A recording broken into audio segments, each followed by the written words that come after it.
오늘 함께 보신 하나님의 말씀은 요한복음 5장 24절에서 29절까지의 말씀입니다. 요한복음 5장 24절에서 29절까지의 말씀을 제가 한 절 읽고 여러분이 한 절 읽고 한 절씩 교독하도록 하겠습니다. 요한복음 5장 24절에서 29절까지의 말씀입니다. 내가 진실로 진실로 너희에게 이르노니 내 말을 듣고 또 나 보내신 이를 믿는 자는 영생을 얻었고 심판에 이르지 아니하나니 사망에서 생명으로 옮겼느니라. 진실로 진실로 너희에게 이르노니 죽은 자들이 하나님의 아들의 음성을 들을 때가 오나니 곧 이때라. 듣는 자는 살아나리라. 아버지께서 자기 속에 생명이 있음같이 아들에게도 생명을 주어 그 속에 있게 하셨고 또 인자됨으로 말미암아 심판하는 권한을 주셨느니라. 이를 놀랍게 여기지 말라. 무덤 속에 있는 자가 다 그의 음성을 들을 때가 오나니 선한 일을 행한 자는 생명의 부활로 악한 일을 행한 자는 심판의 부활로 나오리라. 아멘. 전 목사님께서는 잘 귀국하셔서 지금 정부 시책에 따라서 자가 격리 중이십니다. 그 격리를 마치시는 시간까지 위에서 계속 기도해 주시면 감사드리겠습니다. 우리가 생명을 위해서 우리가 현장 예배를 이렇게 유보하고 있습니다. 유보하고 온라인 예배로 계속 드리고 있는데요. 우리가 예수 그리스도를 믿는 믿음을 우리가 생명이라고 또 이야기를 합니다. 그러면 우리가 육신의 생명뿐만이 아니라 그 믿음이라는 그 생명 또한 잘 지켜내고 계시지요. 육신의 생명을 지키듯이 우리 영혼의 생명도 잘 지켜내시는 이 시간들 되시기를 소망합니다. 한 기관에서 약간 농담식으로 조사를 했습니다. 어떤 조사를 했냐면 예배당 안이 아니라 예배당 밖에서 어느 곳에서 하나님을 가장 많이 찾나 라는 것을 조사를 했더니 주차장이라고 이야기하더라고요. 왜 주차장인가 했더니 대부분 그 교회를 오거나 마트를 가거나 어디를 갈 때마다 사람들이 마음속에 기도 비슷한 걸 약간 합니다. 오늘 거기를 가는데 자리가 있게 해주세요. 근데 딱 갔는데 자리가 비는 거죠. 눈에 비어있는 자리가 보이면 가장 먼저 외치는 이야기가 할렐루야. 그래서 농담만 진담만으로 가장 할렐루야를 많이 외치는 곳이 예배당 안을 제외하고 어디냐 했더니 주차장이라는 이야기를 합니다. 이 이야기를 들으면서 참 우리의 그 하나님과 우리의 관계의 반응이 이 정도 수준인가 라는 생각을 또 하기도 했고, 심지어는 그 주차장에서까지도 역사하시는 하나님, 우리가 우리 마음 가운데 조마조마하는 것까지도 역사하시는 하나님이시구나 라는 것들을 또 함께 저는 보았습니다. 오늘 또 함께 말씀을 보게 될 텐데, 이 말씀을 보시면서 하나님과 우리와의 관계 속에서 그 관계들의 수준들을 더욱더 높이시는 그러한 시간 되시기를 소망합니다. 지난 시간에 이어서 오늘 이 시간도 역시나 38년 된 병자를 고치신 예수님께서 유대인들을 향하여 하신 이야기의 연속입니다. 그들의 삶의 자리에 성육신하신 예수님께서 새로운 질서, 새로운 시대를 열어주십니다. 그리고 오늘 본문에서는 더 나아가서 이야기를 합니다. 사망 가운데서, 무덤 가운데서 그 이야기를 듣는 사람이 있을 터인데, 그 이야기, 예수님의 음성을 듣는 사람은 살아나리라. 또한 예수님께서는 당신의 음성을 듣는 이들에게 생명을 주시는 분이다 라고 이야기를 하는 내용이 바로 오늘 본문의 내용입니다. 여러분, 하나님의 음성을 잘 듣고 계십니까? 또 하나님의 음성을 들을 때 어떤 경로를 통해서 들으십니까? 핸드폰을 통해서 들으시나요? 아니면 요즘에는 유튜브 때문에 핸드폰을 통해서도 많이 들으시죠. 네. 오늘 본문에 보면 음성을 듣는다라는 이야기가 굉장히 자주 나옵니다. 24절에 내 말을 듣고 라는 이야기 되고, 25절에도 역시나 하나님의 아들의 음성을 들을 때에 라고 이야기하고 있고, 28절에서도 그의 아들의 음성을 들을 때라고 이야기를 합니다. 여러분은 어떠세요? 들어라 라는 이야기를 들으니까 하나님의 실제로 목소리, 음성을 들어야 되는구나 라는 생각을 하십니까? 아니면 그럼 과연 하나님은 어떠한 경로를 통해서 어떠한 통로로 어떠한 것들로 매개체로 우리에게 말씀하시는가 라는 것들을 한번 생각해 보신 적이 있으신가요? 오늘 또 함께 그것들을 나누겠습니다. 우리는 아침에 눈을 뜨면서부터 어떤 것들을 들으며 하루를 시작을 합니다. 지금도 선포되는 하나님의 말씀인 설교를 듣고 계십니다. 뭔가를 들어야 깨달음이 있을 것 같고 뭔가를 들어야 변화가 일어날 것 같은 우리의 생각들이 있습니다. 예수님께서 우리의 삶의 자리로 우리의 성육신하여 우리의 삶의 자리로 오셨다는 것도 들어야 되고 예수님께서 새로운 질서와 새로운 시대를 열어주셨다라는 것도 들어야 합니다. 또 들은 그 말씀을 믿고 또 받아들이며 변화까지 이르러야 된다라고 우리는 계속 그렇게 이야기를 해왔습니다. 오늘 본문에서 우리가 들어야 될 그 음성에 하나님의 음성, 그 아들의 음성, 이것에는 하나님의 뜻이 담겨져 있습니다. 그리고 그 하나님의 뜻을 드러내는 것, 그것을 조금 어려운 말로 계시라고 이야기를 합니다. 즉 하나님의 음성은 하나님을 의미합니다. 하나님의 음성을 들었습니다 라는 이야기는 하나님을 보았습니다 라는 것과 똑같은 이야기입니다. 그리고 그 음성을 듣는 것은 그 계시를 통하여 하나님을 아는 것을 이야기를 합니다. 이렇게 말씀드리면 계시라는 단어가 뭔가 이렇게 직통으로 우리 옛날에 많이 썼던 단어들이 있죠. 직통, 계시. 계시 그러니까 뭔가를 직접 받아야 되는 것처럼 그렇게만 여깁니다. 그러나 하나님께서는 성경 처음부터 끝까지 다양한 모습으로 우리에게 말씀해 주십니다. 어떤 이들은 성경을 통하여 하나님의 음성을 듣습니다. 그들은 성경을 더욱더 열심히 연구하려 들 것입니다. 또 어떤 이들은 교회를 통하여 하나님의 음성을 듣습니다. 그들은 교회를 온전케 하기 위해서 교회가 더욱더 풍성해지고 아름답게 하기 위하여 많은 노력을 다할 것입니다. 또 어떤 이들은 하나님의 음성이 온 세상에 흩뿌려져 있다라고 이야기를 합니다. 그들은 어떻게 할 것 같습니까? 그 흩뿌려져 있는 하나님의 음성을 듣기 위해서 그 순간순간 만나는 것, 또 접촉하는 것, 많은 것들을 통하여 그 속에 어떤 하나님의 음성이 숨겨져 있는가라는 것을 발견하기 위해서 애쓸 것입니다.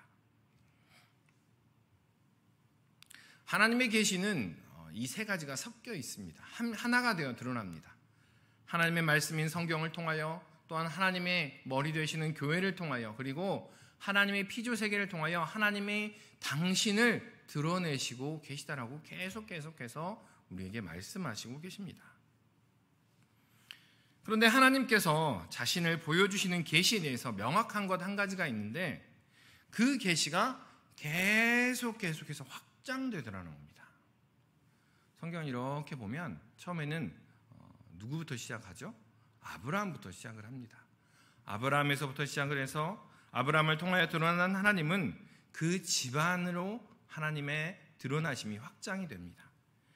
그리고 더 나아가서 온 이스라엘로, 그리고 온 이스라엘을 중심으로 한 그 중동 지역으로, 그리고 신약시대에 와서는 사마리아와 땅끝까지 하나님의 계시가, 하나님의 드러나심이 계속 확장되어 가고 있다라는 겁니다.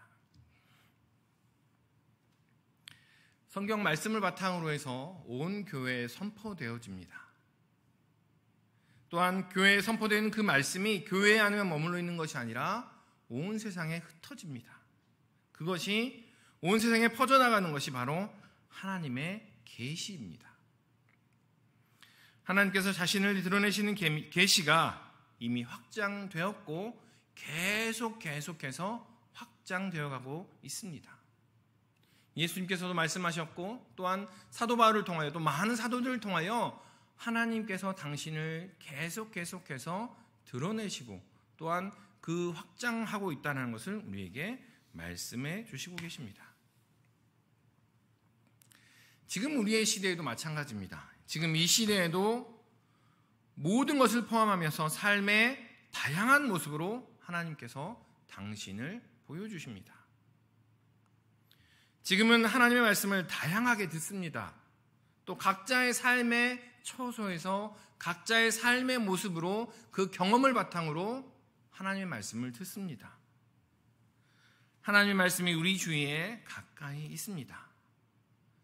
하나님의 말씀이 우리의 삶의 주위에 가까이 있다라는 것은 먼저는 내가 하나님의 말씀을, 하나님을 담고 있는 존재라는 것입니다.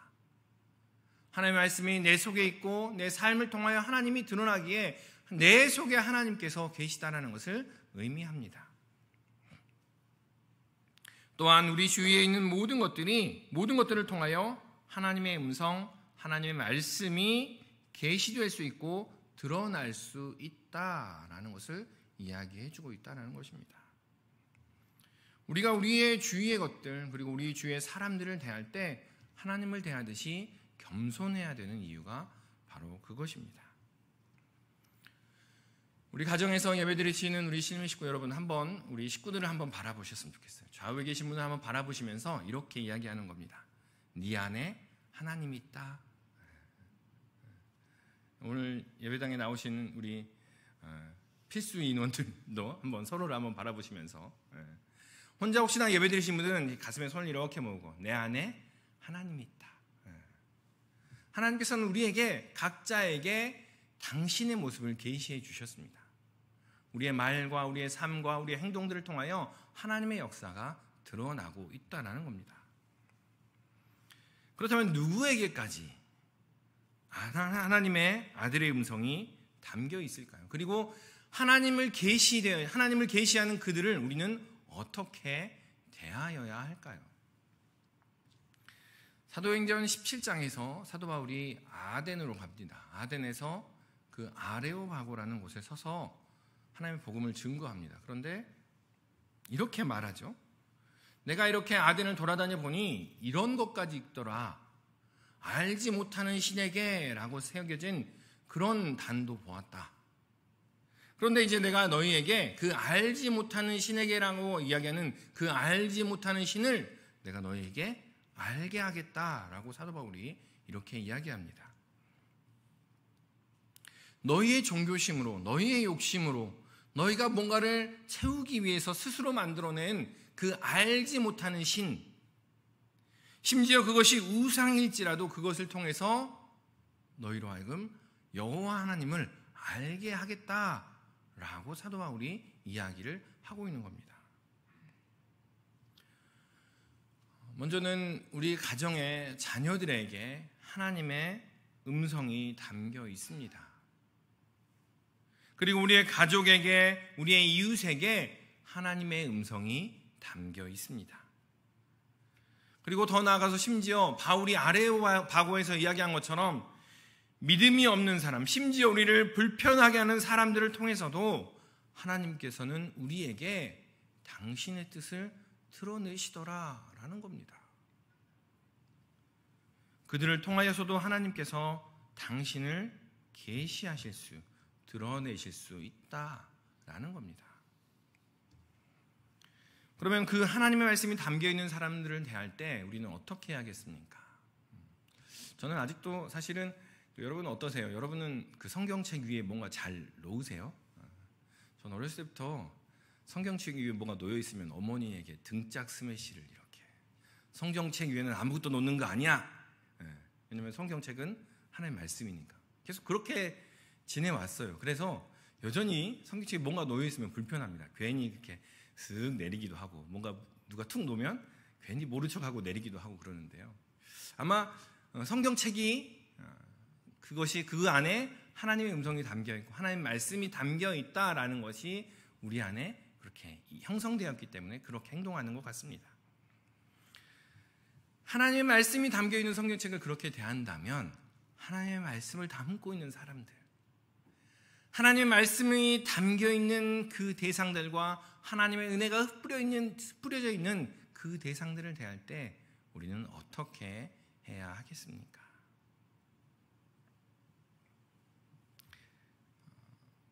심지어는 믿지 않는 사람들, 심지어는 우리를 핍박하는 사람들, 심지어는 내가 싫어하는 사람들을 대할 때 그들을 통해서도 하나님께서 당신을 드러내실 텐데 어떻게 해야 될까요?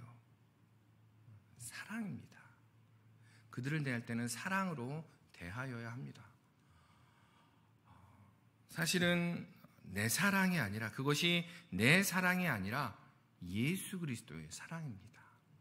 내 사랑으로는 엄두도 못 냅니다. 내 사랑으로는요, 내가 싫어하는 사람들, 나를 해코지하려는 사람들 사랑하고 싶지도 않습니다. 그렇게 하고 싶지도 않지요.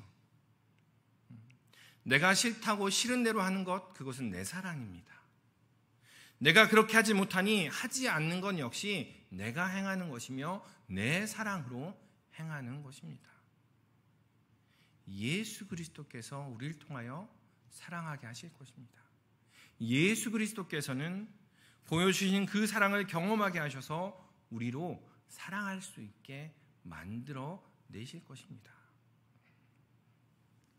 하나님의 계시가 드러나는 사람들, 하나님의 뜻을 담고 있는 사람들을 우리는 사랑해야 된다라고 이야기를 합니다. 그러나 우리의 본성으로는, 우리의 성품으로는 그것이 정말 어렵습니다. 그렇기에 매 순간순간 사랑할 수 있게, 주님의 사랑으로 사랑할 수 있게 해달라고 기도해야 되는 이유인 것입니다. 하나님께서는 온 만물에 당신의 흔적을 남겨놓으셨습니다. 그리고 우리가 그 당신의 흔적을 찾아내기를 원하고 또 원하고 계십니다.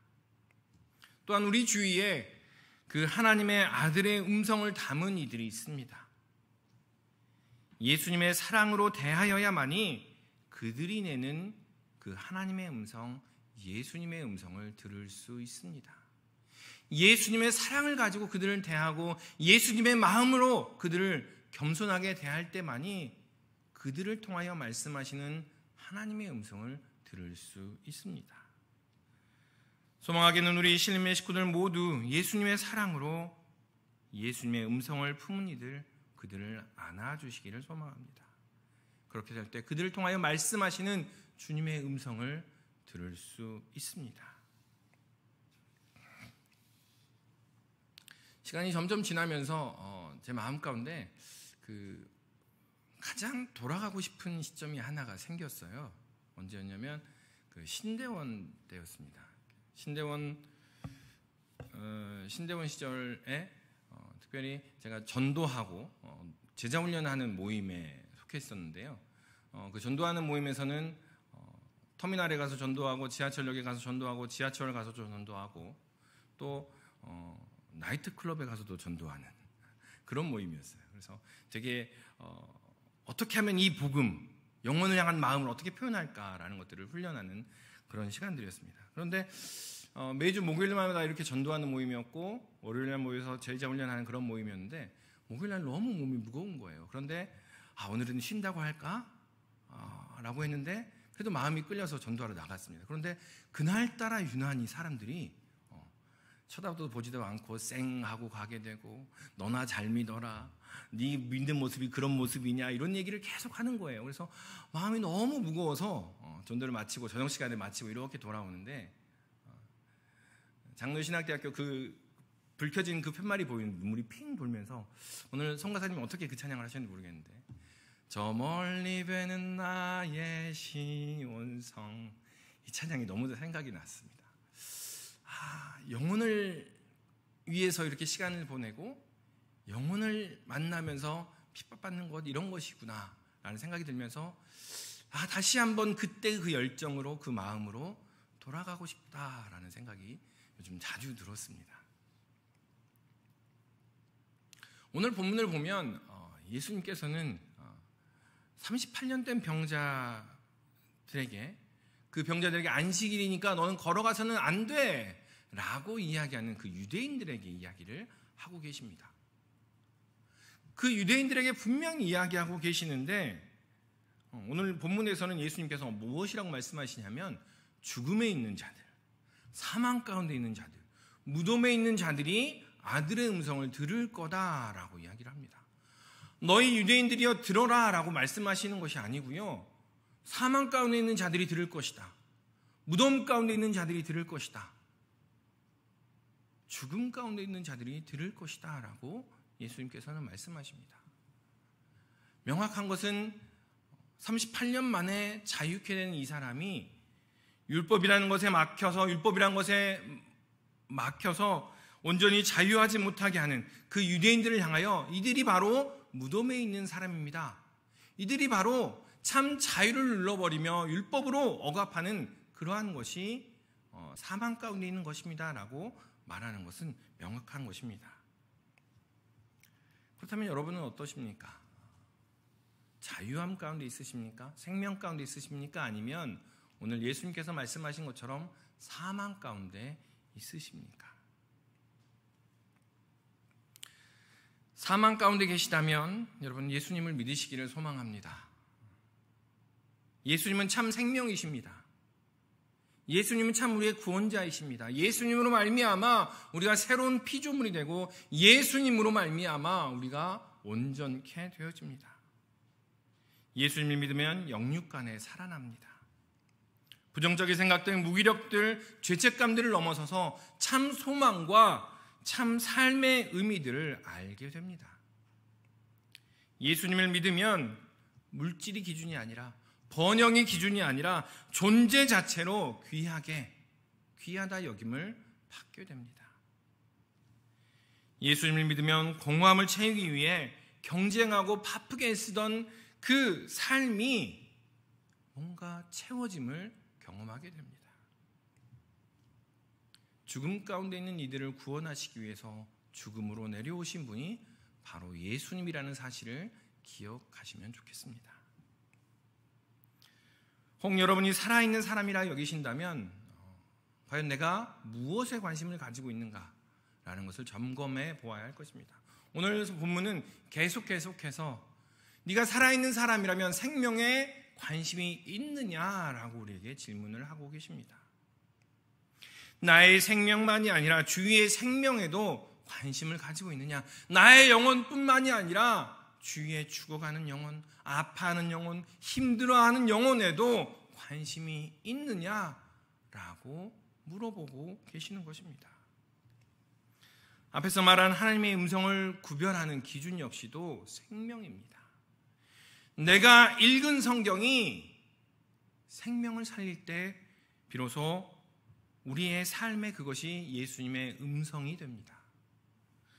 내가 교회에서 행하는 사역이 생명을 살릴 때 그것이 비로소 우리의 삶에 예수님의 음성이 됩니다. 온 세상에 뿌려진 하나님의 흔적들로 사람들이 살아날 때 우리가 그 흔적들을 발견하여 내 속에 채우는 것이 아니라 나이가 이렇게 움켜쥐고 있는 것이 아니라 그 흔적들을 가지고 사람들을 살려나갈 때 그것이 바로 아들의 음성이다. 그것이 바로 참된 복된 소식이며 그것이 바로 생명의 소식이다라는 것을 확증합니다. 그렇다면 생명이 무엇일까요? 생명은 계속 두 가지를 이야기합니다. 두 가지 모두 이야기합니다. 생물학적인 우리의 생명뿐만 아니라 죄로 인하여 영원한 형벌에서 자유하게 된 생명까지 이 두 가지를 성경은 같이 이야기를 합니다.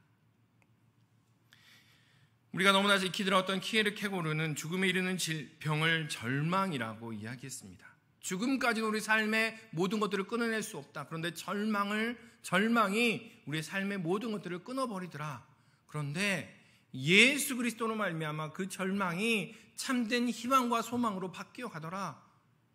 성육신하신 예수님, 우리의 삶 가운데 들어오신 예수님, 우리에게 새로운 질서와 새로운 사랑을 보여주신 예수님께서 그 절망을 희망과 소망으로 바꾸어 주시더라라는 이야기입니다. 예수님으로 인하여 절망이 소망으로 바뀝니다. 여전히 궁상맞는 삶이지만, 여전히 애쓰는 우리의 삶이지만 예수 그리스도로 인하여 그 삶에 불평과 불만보다는 은혜와 감사가 먼저 나오더라. 찬양이 먼저 나오더라. 하나님을 향한 고백이 먼저 나오더라. 이것이 생명이다. 이것이 우리의 생물학적인 육신까지도 살리는 생명이다라고 이야기를 합니다. 또한 이 생명은 진리에 의한 자유함입니다. 더 이상 눌리지 않고, 더 이상 억압받지 않고, 더 이상 눌려서 나의 존재 자체가 사라져버리는 그러한 모습에 있는 것이 아니라 더 이상 죄 가운데 헤매이지 않는 것, 그것이 바로 생명이다 라고 이야기합니다. 더 나아가서 이 생명은 생산의 가치관, 물질의 가치관에 의해서 지배받지 않습니다. 네가 신앙적으로 교회 안에서 이러한 것들을 만들어내니 너는 가치 있어, 너는 생명 있어가 아니라 너는 새로운 피조물이야. 있는 것만으로도 하나님께서 기뻐하시는 귀한 존재야 라고 말씀하시는 것, 그 음성을 내가 먼저 듣고 또한 그 들은 음성을 전하는 것, 그것이 생명이다 라는 것을 기억하시면 좋겠습니다. 그 생명을 오늘 말씀에서 특별히 더 한번 보도록 하겠습니다. 26절의 말씀입니다. 26절의 말씀 우리 같이 한번 읽어보겠습니다. 26절입니다. 시작. 아버지께서 자기 속에 생명이 있음 같이 아들에게도 생명을 주어 그 속에 있게 하셨고, 이 생명은 아버지 안에 있던 겁니다. 아버지 안에 있던 생명이 예수 그리스도에게 전해졌고, 예수 그리스도에게 있던 생명이 우리에게 전해진 겁니다.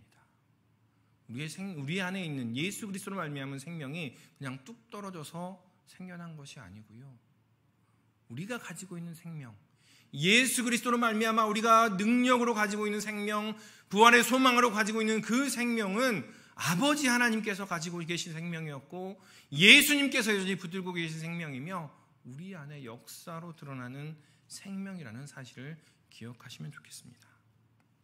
그렇다면 아버지께서 어떠한 모습으로 그 생명을 가지셨느냐? 창조입니다. 흑암이 가득하던 시대에 빛을 창조하신 분이 하나님 아버지이십니다. 억압과 눌림에서 참 자유함을 만들어내신 분이 바로 우리 아버지이십니다. 애굽과 바벨론의 생산과 번영의 수레바퀴, 계속해서 돌아가야 하는 그런 수레바퀴를 벗어나게 하신 분이 바로 우리 아버지이십니다. 그것을 이어받아 품고 계신 분이 예수님이시며, 예수님 역시도 생명의 새로운 창조, 아버지 하나님께서 시작하신 그 창조를 새로운 창조로 계속 이어가며 완성하시는 분이 바로 예수님이십니다. 우리가 하나님의 아들이신 예수님의 음성을 들음으로 우리에게도 생명이 전해집니다. 그 생명은 우리가 이전에 갇혀있던 것, 이미 익숙해져 있던 것에서 벗어나 새로운 창조를 일으킵니다. 우리가 생각하지 못했던 것, 우리가 상상할 수 없었던 것을 상상하게 하고 그것에 첫 걸음을 내딛게 하는 것, 그것이 바로 예수님 통하여 전해지는 생명임을 기억하셨으면 좋겠습니다. 제가 너무 스스로가 궁금해서 시작한 것 중에 하나가 애니어그램입니다. 그래서 여러 가지 많은 MBTI도 있고 여러 가지 자기 성격 개발 유형이 있는데요. 그래서 계속 공부를 해서 몇 해 동안 애니어그램 강의도 하고 이랬는데, 강의를 할 때마다 재밌게 들으세요. 아, 내가 그랬구나, 아, 그래서 그랬구나, 이렇게 재밌게 듣는데 마지막에 이렇게 도전을 하죠. 교회 안에서 하는 거기 때문에. 그러면 이렇게 삶의 변화를 한번 조금씩 일으켜 가시면 좋을 것 같습니다. 이렇게 삶에 하나씩 알게 되셨으니 삶에 하나씩 바꿔가면 좋을 것 같습니다 라고 말씀을 드리면, 연세가 지긋하신 분들이 그렇게 말씀을 하세요. 아유, 이제까지 살았는데 그냥 그렇게 살지 뭐. 아유, 뭘 또 귀찮게 그걸 바꿔요. 아유, 그냥 그랬던 관계 그대로 갈게요 라고 이야기를 하십니다. 한 10주 동안 열심히 강의했고 열심히 재밌게 들으셨는데 마지막에는 안 바꾸시더라고요. 생명을 갖는다는 것, 생명을 소유한다는 것은 이전에 죽음 안에 머물렀던 것, 예수님께서 이야기하셨던 사망과 절망과 무덤함에 머물렀던 그것을 이제는 벗어나겠습니다라는 것을 의미합니다. 생명을 소유하고 생명을 가지고 살아가겠습니다라는 것은 이전에 반복해왔던 그러한 삶의 습관들을 이제는 내려놓고, 그것이 당장 되지 않겠습니다. 그것이 당장 하기는 너무 어렵습니다. 하지만 매일매일 조금씩 주님의 음성을 듣고 나아가보겠습니다 하는 결단이 바로 생명이라는 것입니다. 이전에 했던 대로, 전에 세상이 정한 규칙대로 그냥 그렇게 답습하는 것이 생명이 아닙니다. 이 코로나로 보면 우리로 하여금 새로운 것들을 정말 많이 생각하게 합니다. 이전에 누리고 가져왔던 것들을 고집하며 움켜쥐려 하는 이들, 그들이 이상하게 세상에 손가락질을 받습니다. 또한 교회들도 마찬가지입니다. 기존에 해왔던 대로 하는 그러한 모습들은 과연 그게 교회인가? 라는 질문들을 다시 한번 하게 됩니다. 생명이 있는 사람들과 교회들은 뭔가 다른 것들을, 뭔가 새로운 것들을 시작하고 준비하더라라는 겁니다. 그런데 생명에 대한 이야기를 여기에서 멈추지 않습니다. 29절의 말씀입니다. 선한 일을 행한 자는 생명의 부활로, 악한 일을 행한 자는 심판의 부활로 나오리라. 분명히 성경은 이야기합니다. 악한 일을 행한 자들도 부활을 경험할 겁니다. 그런데 그 부활은 어떠한 부활이냐? 심판의 부활이더라. 선한 일을 행한 자는 생명의 부활을 경험하겠지만 악한 일을 행한 자는 심판의 부활을 경험하게 될 거다라고 이야기를 합니다. 우리가 명확하게 알아야 될 것은 우리의 생명, 우리의 구원은 우리의 행위로 결정되지는 않습니다. 성경은 명확하게 이야기합니다. 네가 아무리 착한 일을 하고 아무리 엄청난 일을 행하여도 그걸로 네가 구원받지는 못해. 오직 하나, 유일한 길이야. 예수 그리스도. 그것 때문에 오늘 29절에 선한 일을 행한 자라는 것을 여러 가지 모양으로 이렇게 복잡하게 이야기하는 책들이 많습니다. 그런데 우리가 생명의 부활을 경험하기 위해서, 그 생명을 온전히 이루기 위해서 우리가 기억해야 할 것은 선한 일이라는 겁니다. 그 부활, 그 생명, 그 온전함을 이루기 위해서 우리가 꼭 기억해야 되는 것은 선한 일을 행하여야 한다라는 것입니다. 우리는 예수 그리스도로 말미암아 구원을 얻었고 이루어 가고 있습니다. 내 안에 구원이 있습니다. 나는 구원받았습니다. 나는 선택받았습니다. 나는 온전합니다. 라고 이야기하며 불법을 행하고 악한 일을 행하며 여전히 죄 가운데 있는 이들이 얼마나 많은지 우리는 주변을 보면 알 수 있습니다. 성경은 계속 이야기합니다. 선한 일을 행한 자는 생명의 부활을 경험하게 된다라고 이야기를 하고 계십니다.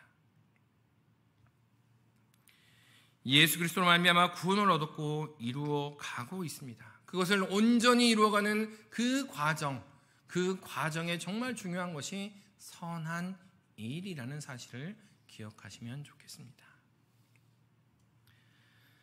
사랑하는 우리 신림의 식구들 여러분,